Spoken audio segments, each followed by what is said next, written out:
Este aqui é um RTX 4060 Ti com 8 GB de VRAM. E essa belezinha aí é uma RTX 4060 Ti com 16 GB de VRAM. Dobre o valor. Vale a pena em relação à versão de 8 GB? Qual é a diferença de desempenho? E como criador, posso ter alguns resultados chocantes para você. Procurando uma maneira barata de licenciar seu Windows? Confira hooks através dos links na descrição do vídeo. Certifique-se de usar o código TN20 para obter 30% de desconto. Colhe a licença nas configurações de ativação e pronto. Esta licença é para o Windows 10, mas você pode atualizá-la para o Windows 11 gratuitamente. Eles também oferecem licença do Microsoft Office 19. Use o mesmo código TN20 para obter 30% de desconto. Confira hooks.com na descrição do vídeo abaixo. Vou pular completamente a parte das especificações porque não há nada diferente nessas duas placas além do VRAM. Agora, essas duas placas são de fabricantes diferentes e pode haver pequenas diferenças nas velocidades de clock, mas isso está dentro da margem de erro em diferentes benchmarks, então isso também não conta. Mas tem uma grande diferença, que é a faixa de preço, porque esse cartão aqui comparado com aquele pode ficar uns $100 mais caro quando você compra aquele aí. Dependendo se você quiser a versão ProArt, essa é a mais bonita. Então pode ser um pouco mais caro que este. Mas uma coisa muito interessante sobre essas GPUs é que quando você compra qualquer um dos produtos ProArt, especialmente esta GPU, você ganha 3 meses extras de assinatura gratuita da Adobe Creative Cloud. Agora, se você é um criador, eles já estão pagando ou planejam pagar por isso. Isso custa cerca de $180, $60 por mês, $59,99, considerando que os cartões ProArt podem na verdade ter um desconto de $180, o que na verdade torna o ProArt para criadores muito mais barato do que esta versão normal não ProArt com 8 GB. E daqui a pouco você verá como os 16 GB também serão muito interessantes. Mas quanto ao preço, pensei em avisar você primeiro. E é a mesma coisa quando falamos do RTX 4060, porque existe uma versão 4060 ProArt também. E quando você olha para a versão ProArt desse, você obterá o 4060 pela metade do preço. Ao olhar para a versão ProArt, faz sentido olhar para essas GPUs ProArt. Eles são lindos. Mas verifique os preços mais recentes na descrição abaixo. Vou deixar as cartas aí embaixo. E você sabia que eles também fazem um 4080 com o mesmo design? Portanto, analisaremos os benchmarks e também a quantidade de VRAM que usamos neste benchmark para ver se a VRAM é um gargalo nesse benchmark. Primeiro, no Geekbench 6, podemos ver que ambas as placas, a de 18 e a de 16 GB, estão dentro da margem de erro. Interessante, o 16 GB realmente tem um desempenho 3% mais lento nas pontuações do Vulkan, mas isso está dentro da margem de erro. Se você sabe como o Geekbench 6 faz as pontuações do Vulkan, elas vão um pouco para todos os lados. Então eles são exatamente iguais no Geekbench. Passando para o Photoshop. E aqui podemos ver que a pontuação geral é cerca de 0,2% mais rápida na versão de 16 GB, o que significa quase o mesmo novamente. Mas a pontuação inferior foi um pouco mais interessante. A pontuação da GPU é cerca de 7,5% mais rápida por algum motivo, e a pontuação do filtro é cerca de 3,2%. Então, na pontuação do filtro, não vamos notar nenhuma diferença aí, na verdade. Mas a pontuação da GPU, nós podemos. Então, se você estiver observando a utilização de VRAM para esse benchmark, podemos ver que o PugetBench para Photoshop realmente usou cerca de 3,5 GB de VRAM, o que significa que VRAM não é o gargalo aqui. E a diferença de pontuação da GPU é bastante interessante.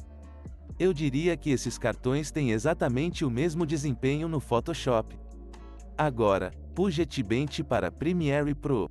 Aqui podemos ver que a versão de 16 GB e a versão de 8 GB estão dentro de 1% uma da outra. Portanto, eles não fazem nenhuma diferença se você estiver usando edição de vídeo no Premiere Pro. Mas existe um botão.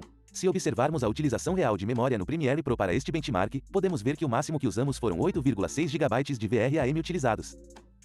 Portanto, a versão de 8 GB foi um pequeno gargalo em termos de edição de vídeo. E se você estiver usando cronogramas um pouco mais complexos, talvez mais do que edição de vídeo em 4K ou um pouco mais de coisas acontecendo na linha do tempo, você pode facilmente ver os últimos 10 GB usados de VRAM, o que na verdade me faz recomendar 16 GB em vez de 8 GB, especialmente porque você pode conseguir isso um pouco mais barato para edição de vídeo. E é realmente melhor. Os 16 GB são muito melhores na edição de vídeo porque você precisa de um pouco mais de 8 GB se não fizer apenas coisas básicas. Para coisas básicas, 8 GB é perfeitamente adequado. Passando para o After Effects. A versão de 16 GB é apenas 0,3% mais lenta nas pontuações gerais. Curiosamente, a pontuação multicore é muito mais rápida nos 16 GB, o que é aleatório porque a pontuação multicore vem, na verdade, da CPU. Tipo, quão boa é a CPU? Ambos os sistemas são exatamente iguais. Bem, é o mesmo sistema, apenas trocamos a CPU barata. Curiosamente, o 12900K de alguma forma funciona mais rápido na versão de 16 GB em comparação com a de 8 GB. Portanto, no After Effects, não vemos nenhuma diferença novamente. Passando para PugPaint para DaVinci Resolve. E aqui os 8 GB e 16 GB têm uma enorme diferença. E porque o DaVinci Resolve realmente pode utilizar a GPU e utilizar toda a potência da GPU que você tiver. Portanto, podemos ver que a versão de 16 GB é cerca de 18 a 20% mais rápida nas pontuações padrão e estendida. A pontuação de mídia 4K é quase a mesma. A pontuação de mídia 8K é cerca de 11% mais rápida. Os efeitos da GPU são praticamente os mesmos. Porque lá não usamos tanto VRAM. Mas a pontuação do Fusion é cerca de 32% mais rápida na versão de 16 GB. E poderíamos dizer, por que isso acontece então? Porque o cálculo real da potência da GPU é o mesmo, mas a capacidade VRAM desta versão de 16 GB tem apenas mais espaço para brincar com alguns dos efeitos e não obstruir o cronograma ou pipeline de cálculo real. Portanto, foram usados cerca de 12,1 GB de VRAM ao concluir este teste, o que significa que a versão de 8 GB foi um grande gargalo. E é por isso que vemos a versão de 16 GB muito mais rápida. Então aqui vai mais uma dica aqui. Se você estiver usando o DaVinci Resolve, ter mais VRAM é muito importante para você. E você pode precisar de mais de 8 GB do que possui. Portanto, ter placas com mais VRAM terá um desempenho melhor. Porque apenas o benchmark aqui usará 12 GB de VRAM. Se você tiver algo acima disso, não haverá um gargalo aí. Mas na sua linha do tempo ou no seu fluxo de trabalho, você pode precisar de ainda mais. Então esse é um ponto interessante. Passando para 3D. No V-Ray, podemos ver que a pontuação GPU CUDA é quase a mesma para ambos. Mas a pontuação RTX é cerca de 12% mais rápida na versão de 16 GB. E estamos analisando a utilização de VRAM. Então o CUDA usou apenas cerca de 3,2 GB. E então o RTX usou cerca de 5,2 GB de VRAM. Portanto, nenhum desses cartões foi realmente um gargalo, mas por algum motivo a versão de 16 GB tem melhor desempenho. Por que é que? Bem, eu não sei. Mas sou eu. Deixe-me saber se você consegue descobrir. Passando para o Blender. E aqui temos a versão de 8 GB e a versão de 16 GB. Muito importante, a versão de 8 GB usa o Blender 3,4. E então a versão de 16 GB usa o Blender 4,0. Portanto, o de 16 GB possui um Blender mais recente. Mas, curiosamente, as pontuações são mais lentas na versão de 16 GB. Cerca de 9 a 10% mais lento nas cenas de monstro, loja de sucata e sala de aula. Tenha em mente este teste de amostras por minuto. Quanto mais amostras você puder renderizar, mais rápido será o cartão. Agora, quando analisamos a utilização de VRAM, podemos ver que alocamos apenas cerca de 6 GB de VRAM para isso. Portanto, o problema da VRAM não era aparente em nenhuma das placas. Portanto, os resultados aqui são simplesmente interessantes. E isso é algo que tenho visto em muitos cartões. A versão mais recente do Blender, se você estiver usando exatamente o mesmo tipo de cartão, será formada mais lentamente. Então se eu peguei o 4060 aqui e agora testei com o Blender 4,0, na verdade ele é mais lento que as versões anteriores do Blender. Eu não sei porquê. Passando para o OctaneBench. E aqui a versão de 16 GB é cerca de 3% mais rápida. Olhando para a utilização de VRAM, podemos ver que o OctaneBench alocou apenas cerca de 4 GB de VRAM. Então esse não foi o gargalo aqui, mas a versão de 16 GB é um pouco mais rápida. Não visivelmente, mas um pouco mais rápido. No Redshift, a versão de 16 GB é cerca de 15,2% mais rápida nas pontuações. E isso é uma margem bastante grande em comparação com essas duas cartas. Olhando para a utilização real da GPU. E aqui podemos ver por que isso acontece. Este benchmark Redshift alocou cerca de 15 GB de VRAM para a versão de 16 GB, o que significa que usamos praticamente todo o VRAM na GPU. E se você estiver usando uma versão de 20 a 24 GB deste benchmark, ele saturará totalmente toda a quantidade de VRAM ali contida. E é por isso que podemos ver que quanto mais VRAM você tiver para o Redshift, melhor será a forma como ele usa para a renderização. E é por isso que a versão de 16 GB é melhor. Qual é a conclusão geral? Bem, na maioria das aplicações quando a VRAM não é o gargalo, essas placas têm o mesmo desempenho.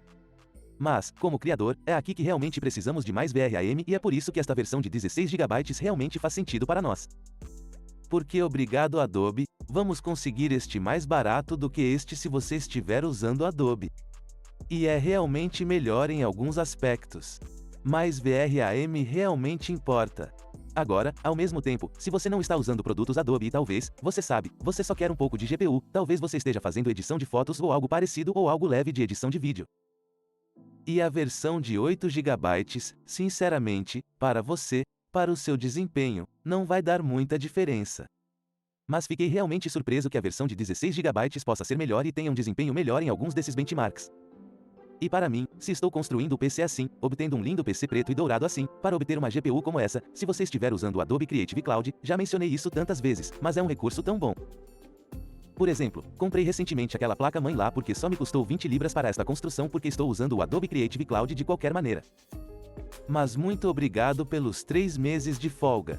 E se você tiver a placa-mãe e essa GPU, em breve poderá haver outras coisas também, como um gabinete e talvez um cooler também. Então você pode obter um 4 completo. Sim. Então você terá um ano inteiro de folga da Adobe Creative Cloud, que vai custar $600 extras a mais do que isso, talvez algo assim. O material do ProWAD, na verdade, pode fazer muito sentido para nós, como criadores. E estou tão feliz que parece muito melhor do que esses cartões Mazota ou qualquer cartão de jogo como este. Eu sei que esta é apenas a GPU, mas se pudermos fazer uma GPU legal, podemos fazer com que todas tenham essa aparência? E se você deseja construir o melhor banco para criar um PC, os guias de construção estão na descrição abaixo, totalmente gratuitos para você. Vá dar uma olhada e verifique o que você quiser. Você sabe, há um para o seu orçamento. Ok, tchau tchau. Bye bye.